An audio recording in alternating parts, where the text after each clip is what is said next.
Good afternoon. Welcome back to Ingrid's Kitchen Garden. I hope this video finds you all doing well and enjoying your garden as I have been the past few months. I am a big proponent of gardening in your climate versus gardening in your zone. I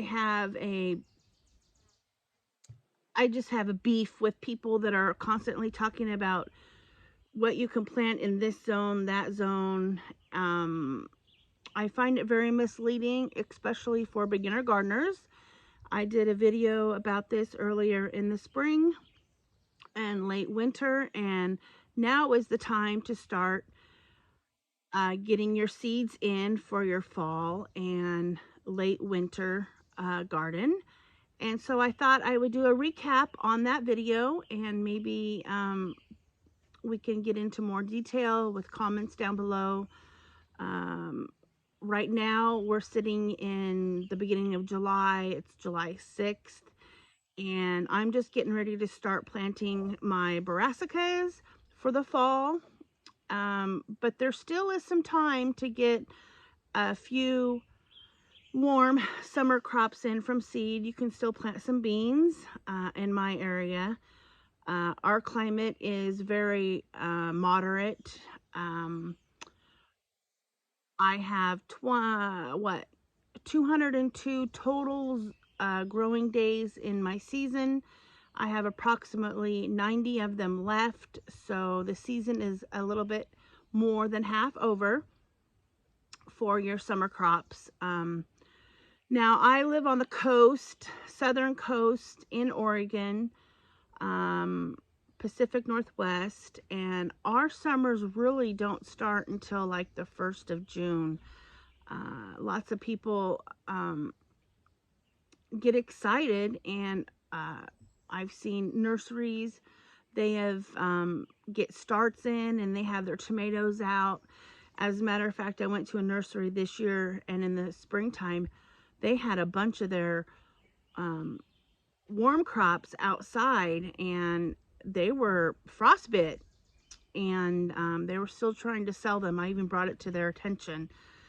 And oh yeah, they said, we forgot to put the cover on them one night. And I'm thinking, well, why are you trying to sell them? And I know a lot of people that are new gardeners might not even know the difference. So really keep your eye out and ramble on and rant about this whole subject, because it really gets me a little bit upset, because I want everybody to have a successful garden. And for our area, you know, we have hot-ish summers and dry summers. Our springs can be extremely wet. Like, we had rain forever, it seemed like, this spring, and that will cool your soil down. And sometimes we'll have a false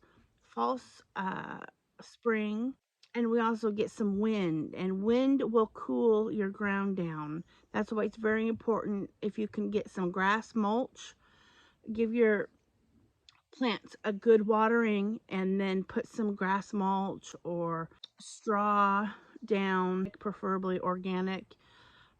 You don't want to use any straw that's been sprayed. In our area, you really want to start your warm crops around the 1st of June.